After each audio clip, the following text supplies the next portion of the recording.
찬송가 424장 같이 찬양하시겠습니다. 찬송가 424장 나의 생명 되신 주 같이 찬양하시겠습니다.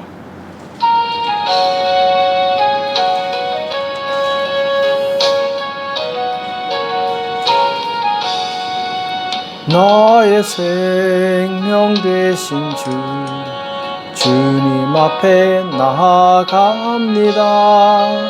주의 흘린 보혈로 정케하사 받아주소서. 날마다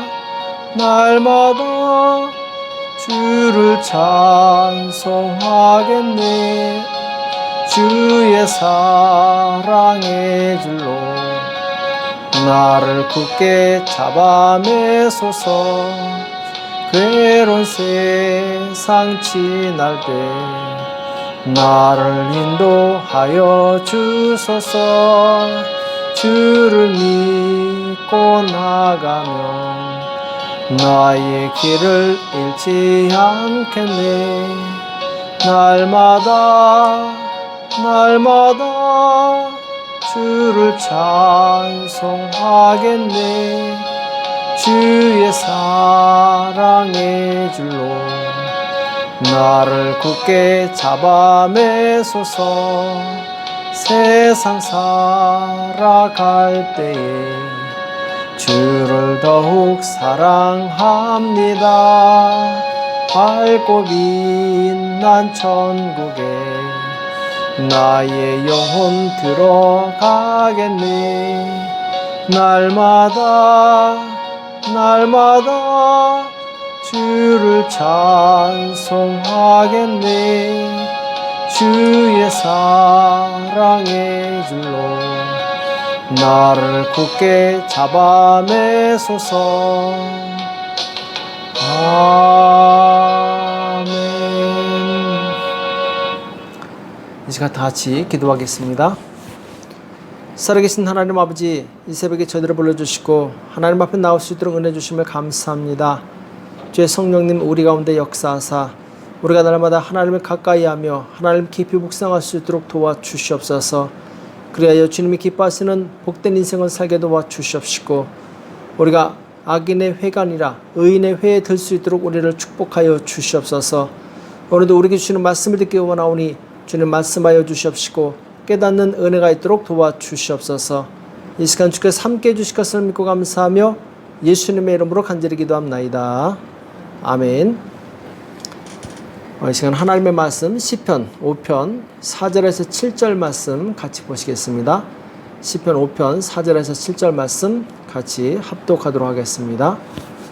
같이 읽겠습니다. 시작. 주는 죄악을 기뻐하는 신이 아니시니 악이 주와 함께 유하지 못하며 오만한 자가 주의 목전에 서지 못하리이다. 주는 모든 행악자를 미워하시며 거짓말하는 자를 멸하시리이다. 여호와께서는 피 흘리기를 즐기고 속이는 자를 싫어하시나이다.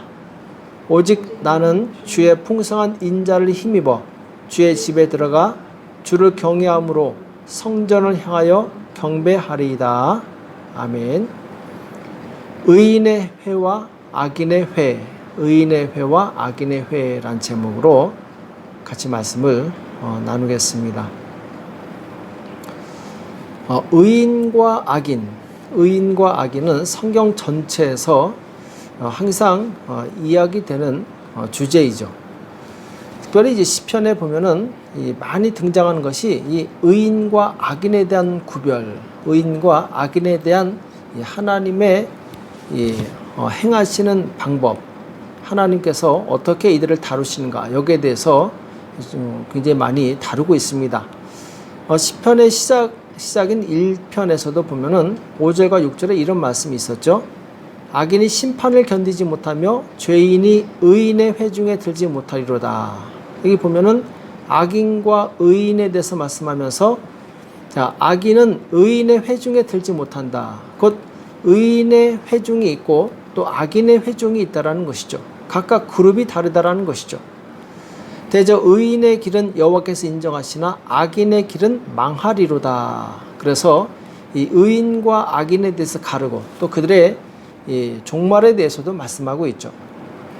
그러니까 의인은 하나님을 경외하고 하나님의 말씀대로 순종하는 사람들이죠. 이들의 삶을 하나님께서 인정하십니다. 자, 반대로 악인은 누구냐? 하나님을 무시하고 하나님의 말씀에 불순종하며 사는 사람들. 이 사람들에 대해서는 하나님께서 심판하시겠다 이렇게 말씀하고 있죠. 그리고 오늘 본문에 보면은 이 하나님이 어떤 성품을 가지고 있는가 여기에 대해서 구체적으로 말씀하고 있죠. 이 4절에 보면은 주는 죄악을 기뻐하는 신이 아니시니 악이 주와 함께 유하지 못하며. 자, 하나님은 죄를 기뻐하지 않는다. 그래서 이 악을 행하는 사람은 하나님과 함께 거할 수가 없습니다. 하나님과 동행할 수 없는 것이죠. 5절에 오만한 자가 주의 목전에 서지 못하리이다. 주는 모든 행악자를 미워하시며. 자, 오만한 자, 이 하나님을 무시하고 자기가 옳다고 생각하는 사람, 그리고 자기 중심적인 사람이죠. 이런 사람들은 하나님 앞에 설 수 없다고 말씀하고 있어요. 또 6절에 보면 거짓말하는 자를 멸하시리이다. 거짓말하는 자, 여호와께서는 피 흘리기를 즐기고 속이는 자를 싫어하시나이다. 자, 피 흘리기를 즐기고 속이는 자, 자, 남에게 피해를 주는 사람들이죠. 남을 고통스럽게 하고 남을 죽이고 파괴시키는 사람이죠. 그러니까 하나님께서는 이 거짓말하는 자, 피 흘리기를 즐기는 자, 속이는 자를 싫어하신다. 분명히 그분의 성품에 대해서 말씀하고 있습니다. 자, 반대로 의인에 대해서는 하나님께서 풍성한 인자를 더하신다, 내려주신다 이렇게 말씀하고 있죠. 오늘 이제 7절에 보면은 오직 나는 주의 풍성한 인자를 힘입어 주의 집에 들어가 주를 경외함으로 성전을 향하여 경배하리이다. 자, 하나님을 의지하고 하나님을 사랑하는 사람, 경외하는 사람에게 하나님께서 그 인자심을 풍성히 내려주신다. 그리고 하나님의 집에 들어와서 하나님께 예배드릴 수 있는 그런 이제 특권을 주신다. 이렇게 말씀하고 있죠. 그래서 우리가 이 유유상종이라는 말을 합니다. 유유상종. 그러니까 같은 부류의 사람들끼리 모인다는 것이죠. 그래서 하나님을 가까이 하는 사람들은 하나님을 가까이 하는 사람들끼리 모입니다. 반대로 하나님을 멀리하는 자들은 자기들끼리 모이게 되죠. 그래서 이 성경적으로 의인의 회와 악인의 회를 어떻게 구분하느냐? 곧 하나님을 긍정하고 하나님을 영접하는 사람들, 하나님의 뜻대로 순종하고자 하는 사람들, 이 사람들의 그룹이 바로 의인의 그룹이죠. 반대로 하나님을 부정하고 거절하는 사람들의 그룹, 이 그룹을 악인의 회라고 합니다. 예수님께서도 예수님을 따르는 자들과 또 예수님 뜻대로 사는 사람들, 그리고 반대하는 자들에 대해서 분명히 구분하시는데, 자, 누가복음 9장 49, 50절에 보면은 요한이 여짜오되 주여 어떤 사람이 주의 이름으로 귀신을 쫓아내는 것을 내어 쫓는 것을 우리가 보고 우리와 함께 따르지 아니함으로 금하였나이다. 예수께서 가라사대 금하지 말라. 너희를 반대하지 않는 자는 너희를 위하는 자니라 하시니라. 자, 예수님께서 예수님의 말씀을 전하는 제자들을 반대하는 자들, 또 반대하지 않는 자들, 이렇게 구분하시는 것을 보게 됩니다. 그래서 반대하지 않는 자들은 바로 너희를 위하는 자들이다, 이렇게 말씀하고 있죠. 그러니까 예수님께서도 이 의인의 그룹과 악인의 그룹 분명히 선을 그어서 말씀하고 있습니다. 자, 그런데 우리가 가만히 보면은 의인이라고 해서 항상 의인의 회에 있는 것이 아니고, 또 악인이라고 해서 항상 악인의 회에 있는 것이 아닙니다. 우리가 말하는 소위 의인이라고 하는 하나님의 백성들조차도 이 의인의 회와 악인의 회 사이를 왔다 갔다 합니다. 그래서 우리가 항상 살펴야 될 것이 있는데 무엇이냐면은 내가 지금 의인의 회 중에 있는가 아니면 악인의 회 중에 있는가, 자기 위치를 잘 파악을 해야 됩니다. 그래서 자기 위치를 잘 파악하는 사람이 이 의인의 그룹에 속하느냐 또 악인의 그룹에 속하느냐, 빨리 그것을 결정할 수 있게 되죠. 우리가 보통 말할 때 저 사람은 교회에 잘 다니고 있어. 저 사람은 정말 하나님을 많이 알고 있어. 성경을 많이 봤대. 자, 그런데 그런 사람들 중에서도 악인의 회중에 있는 사람들이 있을 수 있습니다. 자, 대표적인 예로 구약에서 우리가 잘 아는 의인 중에 의인이라고 하는 이 다윗을 보면은 이 사람도 의인의 회에 있다가 악인의 회에 갈 때가 종종 있었던 것을 보게 됩니다. 우리가 잘 아는 것처럼 이 다윗은 이 왕이 되었을 때, 자, 모든 이 신하들을 전쟁터에 보내고 홀로 왕궁을 거닐다가 이웃집 여인을 보고 목욕하는 것을 보고 그 여인을 불러다가 이제 동침하게 되죠. 그리고 그 남편이 알게 될까봐 그 남편 우리아를 전쟁터에서 죽이게 됩니다. 자, 지금 이 의인은 간음을 했고 또 거짓말을 했고 그 남편 우리아를 속였죠. 그리고 이 살인까지 했어요. 분명히 이 다윗은 의인이라고 하나님께서 내 마음에 합한 사람이라고 이렇게 인정하셨는데 그럼에도 불구하고 악인의 회에서 이 거하는 그 위치가 바뀌는 그런 일이 있었다라는 것이죠. 우리는 이 다윗처럼 이럴 수 있습니다. 내가 정말 하나님 앞에 의롭게 산다고 하면서도 또 반대로 악인처럼 행동할 때가 있어요. 자, 하나님께서는 굉장히 냉정하신 분이십니다. 죄에 대해서만큼은 굉장히 냉정하신 분이세요. 그 죄의 대가를 반드시 치르게 하십니다. 아무리 다윗을 사랑하셨지만 다윗에게 그 죄의 대가를 톡톡히 치르게 하시죠.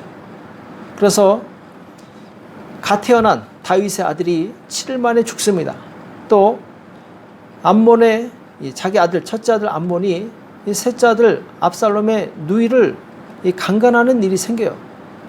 또 압살롬이 이것을 복수하기 위해서 암논을 죽입니다. 그리고 나중에 압살롬마저 자기 아버지에게 칼을 겨누는 반란을 일으키게 돼요. 그러다 전쟁터에서 죽게 됩니다.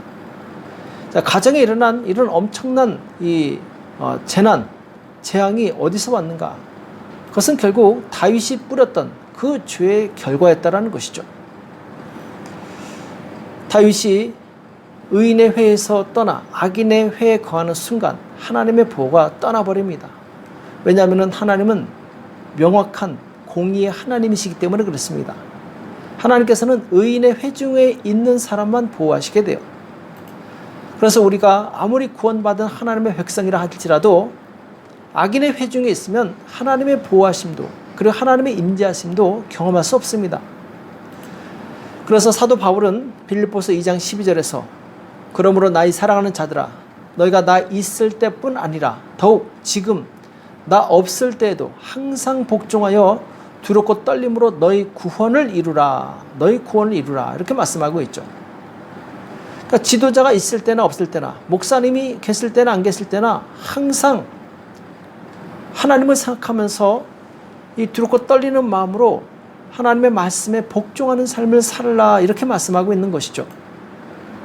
우리가 아무리 신앙이 좋다 할지라도 언제든지 악인의 회중에 거할 수 있습니다. 자, 예수님을 3년 따라다녔던 제자들마저도 시험에 들 수 있었기 때문에 예수님께서는 3번이나 간곡하게 너희는 깨어있어 기도하라. 시험에 들지 않게 깨어있어 기도하라. 이렇게 말씀하고 있죠. 그래서 우리가 기도할 때 우리는 영적인 분별력을 갖게 됩니다. 내가 지금 의인의 회중에 있는가 악인의 회중에 있는가 이것을 분별할 수 있다는 것이죠.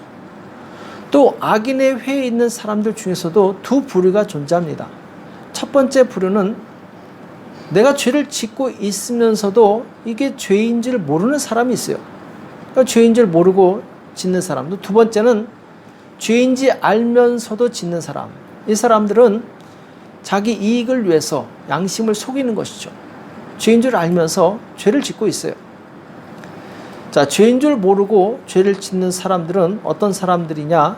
대부분은 이제 불신자들이죠. 그들은 하나님을 알지 못하기 때문에, 하나님의 법을 알지 못하기 때문에 세상에서 이 제사도 지내고 또 주일 성수도 하지 않습니다. 당연히 11조도 하지 않고 이 자기가 주인된 삶을 살고 있죠. 또 두 번째는 이제 이 죄인 줄 알면서도 자기 이익 때문에 모른 척하는 사람들이 있죠. 자, 이런 사람들은 자기를 돌아보아서 자기가 자기를 속이고 있다는 것을 스스로 깨닫고 이 속이고자 하는 자기 자신의 이 잘못된 생각을 쳐서 복종시켜야 됩니다. 자, 다윗을 보면은 이 간음하지 말라, 살인하지 말라. 자, 이 말씀을 몰라서 죄를 범했습니까? 그렇지 않습니다. 다윗처럼 말씀을 사랑한 사람이 없었죠. 다윗도 율법을 꿰고 있었을 것입니다. 자, 그럼에도 불구하고 다윗은 계명을 어기고 죄를 짓게 돼요. 자, 알면서도 죄를 지었던 것이죠. 그것은 곧 하나님을 속이고 자기를 속이는 것입니다. 자, 그런데 다윗은 회개하지 않습니다. 하도 회개하지 않으니까 하나님께서 나단 선지자를 통해서 그를 책망하시고 그 죄를 아주 적나라하게 지적하시죠. 그제서야 다윗은 회개하고 눈물을 흘리며 하나님 앞에 통곡하며 옵니다. 내가 잘못했습니다 하고 하나님 앞에 진심으로 기도하게 됩니다. 자, 이처럼 많은 사람들이 자기가 죄를 지으면서도 일부러 모른 척합니다. 자기를 속이는 것이죠. 그러나 하나님은 결코 속일 수 없습니다. 하나님께서는 그 죄를 반드시 드러내셔서 나를 수치스럽게 하고 그 대가를 치르게 하신다는 거죠. 그리고 이렇게 자기를 속이는 자는 하나님께서도 그 사람을 도울 수가 없습니다. 왜? 그 사람은 악인의 회중에 거하고 있기 때문에 하나님께서 돕지 않으십니다. 그래서 우리가 항상 기억해야 될 것은 내가 지금 의인의 회중에 있는가, 악인의 회중에 있는가, 이것을 점검해야 되는 것입니다. 그래서 시편 51편에 보면은 다윗이 범죄하고 나서 하나님 앞에 회개하는 내용이 나오는데, 중심의 진실함을 주께서 원하시오니 내 속에 지혜를 알게 하시리이다. 자, 하나님께서 원하시는 것이 무엇이냐면 우리 마음의 진실함이라는 거예요. 자기를 속이지 않고 하나님을 속이지 않는 것이라는 것이죠. 그래서 10절에 보면은 하나님이여 내 속에 정한 마음을 창조하시고 내 안에 정직한 영을 새롭게 하소서, 이렇게 간절히 기도하는 내용이 나옵니다. 정한 마음. 자, 이랬다 저랬다, 죄를 지었다, 그리고 의를 행했다, 의인의 회에 있다가 악인의 회에 있다, 이렇게 왔다 가지 않는 정한 마음을 달라는 것이죠. 또 정직한 영을 새롭게 하소서, 정직한 사람이 되게 해달라고 기도하는 것이죠. 또 11절에 보면 나를 주 앞에서 쫓아내지 마시며 주의 성신을 내게서 거두지 마옵소서. 자, 지금 다윗이 가장 두려워하는 것이 무엇이었느냐? 주의 성신을 내게서 거두지 마옵소서. 자, 성령님이 다윗을 떠난다면 다윗은 아무것도 아닙니다. 그가 아무리 위대한 왕이랄지라도 성령님이 떠나시면 껍데기에 불과한 거예요. 그래서 다윗은 그것을 누구보다도 더 잘 알고 있었기 때문에 제발 나에게서 성신이 떠나지 않도록 기도하고 있는 것이죠. 자, 성신이 떠나간다면 곧 하나님 앞에서 쫓겨나는 것입니다. 그래서 평생 이 하나님의 임재를 사모했던 다윗은 이런 기도를 할 수 있었던 것이죠. 나에게 정직한 영을 새롭게 하소서. 다윗이 그 진실함을 잃어버렸을 때, 남을 속였을 때, 그때 하나님의 임재가 떠나는 것을 경험했습니다. 그리고 하나님의 임재가 떠났을 때 자기에게 닥친 정말 말할 수 없는 그 고난과 재앙 때문에 큰 교훈을 얻었어요. 아, 사람이 거짓되면 이런 무시무시한 결론을 얻게 되는구나. 하나님의 임재가 떠나면 정말 이렇게 큰 고통을 당하는구나. 이것을 아주 뼈저리게 느꼈었던 것이죠. 그래서 우리는 내가 지금 말하고 있는 것, 내가 지금 행동하고 있는 것, 이것이 정말 하나님 앞에서 진실한 것인가, 정직한 삶을 살고 있는가를 항상 점검해야 됩니다. 그래서 이것을 점검하는 사람은 항상 의인의 회에 머물 수 있게 됩니다. 바리새인들을 보면은 이 성경을 정말 많이 알았던 사람임에도 불구하고 이 사람들에게 문제가 뭐였냐면은 자기를 돌아볼 줄 몰랐어요. 성경 말씀을 가지고 남을 평가는 잘했지만 자신을 평가할 줄은 몰랐습니다. 오죽하면 예수님께서 오셔서 그들에게 이 빛을 비추면서 그들의 죄악을 아주 적나라하게 드러내십니다. 마태복음 23장 25절 이하에 보면은 화 있을진저 외식하는 서기관들과 바리새인들이여 잔과 대접의 겉은 깨끗이 하되 그 안에는 탐욕과 방탕으로 가득하게 하는도다. 자, 바리새인들, 서기관들, 제사장들 겉으로는 얼마나 거룩한 척합니까? 그런데 그 속에는 탐욕과 방탕으로 가득 차 있었다라는 것이죠. 예수님은 그것을 볼 수 있는 진실한 눈을 가지고 계셨습니다. 27절에 보면은 화 있을진저 외식하는 서기관들과 바리새인들이여 회칠한 무덤 같으니, 자, 회칠했다. 겉으로는 아름답게 보이지만 속에는 죽은 사람의 뼈와 더러운 것이 가득한 것이죠. 이와 같이 너희도 겉으로는 사람에게 옳게 보이되 안으로는 외식과 불법이 가득하도다. 자, 우리는 얼마든지 겉으로 거룩한 척 할 수 있습니다. 의로운 척 할 수 있어요. 그러나 마음속에 외식과 불법이 가득하다면 그 사람은 악인의 회에 있는 것입니다. 하나님의 보호와 임재가 없는 것이죠. 빛이 비출 때 어둠 속에 있는 모든 것이 드러나게 됩니다. 우리가 하나님의 말씀을 들을 때 내 안에 있는 죄악들과 어두운 생각들이 다 드러나게 되어 있습니다. 자, 누가 지혜로운 사람이냐? 말씀의 빛이 내 양심을 비출 때 내 안에 있는 죄악을 깨닫고 회개하고 하나님께 돌이키는 사람, 그 사람이 복이 있는 사람입니다. 그 사람은 악인의 회에서 의인의 회로 옮겨갈 수 있는 축복이 임하게 되는 것이죠. 그래서 비가 올 때 우리가 집 안에 있으면 안전합니다. 비를 피할 수 있죠. 마찬가지로 우리가 의인의 회 중에 있으면 하나님의 임재 가운데, 하나님의 보호하심 가운데 안전하게 거할 수 있습니다. 그래서 오늘 마지막 11절과 12절에 보면은 오직 주에게 피하는 자는 다 기뻐하며 주의 보호로 인하여 영영이 기뻐 외치며 주의 이름을 사랑하는 자들은 주를 즐거워하리다. 자, 악인의 회가 아닌 의인의 회에 있는 사람들은 다 기뻐하고 감사하고 즐거워하며 하나님을 찬양한다라는 것이죠. 그리고 12절에 보면 여호와여 주는 의인에게 복을 주시고 방패로 함같이 은혜로 저를 호위하시리이다. 자, 동일하게 방패, 호위, 하나님께서 의인의 회에 있는 자들을 보호하시고 도우신다는 얘기입니다. 그리고 은혜를 주신다고, 복을 주신다고 말씀하고 있어요. 우리가 항상 의인의 회에 거하도록 힘쓰시기 바랍니다. 내가 노력해서 성공하는 것이 아닙니다. 내가 의인의 회에 들어가 있을 때 하나님께서 나를 성공시켜 주시는 것이죠. 이것이 진정한 성공입니다. 우리는 항상 자기를 살펴서 의인의 회 중에 거하는 저와 여러분이 되시길 축복합니다. 그럴 때 주님이 주시는 보호와 평안을 누리는 저와 여러분 되시길 예수님의 이름으로 축복합니다. 기도하겠습니다. 살아계신 하나님 아버지, 오늘 우리에게 말씀해 주심을 감사합니다. 하나님, 우리가 의인의 회에 거할 수 있도록 도와주시옵소서. 의인의 회에 거하여서 하나님 주시는 보호와 기쁨과 평강과 능력을 경험할 수 있도록 주여 축복하여 주시옵소서. 오늘도 기도할 때 주님 성령을 한량없이 부어주시옵시고 진실한 마음으로 기도할 때 하늘문이 열리고 응답이 속히 많은 영광이 임할 수 있도록 도와주시옵소서. 감사하며 예수님의 이름으로 간절히 기도합나이다. 아멘. 오늘 말씀 기억하시면서 하나님, 내가 의인의 회 날마다 거할 수 있도록 나의 믿음을 붙들어 달라고, 정직한 영을 새롭게 해달라고 기도하시고, 그리고 나라와 민족을 위해서, 교회와 가정과 우리 환우들을 위해서 이 시간 합심해서 간절히 기도하겠습니다. 기도하겠습니다.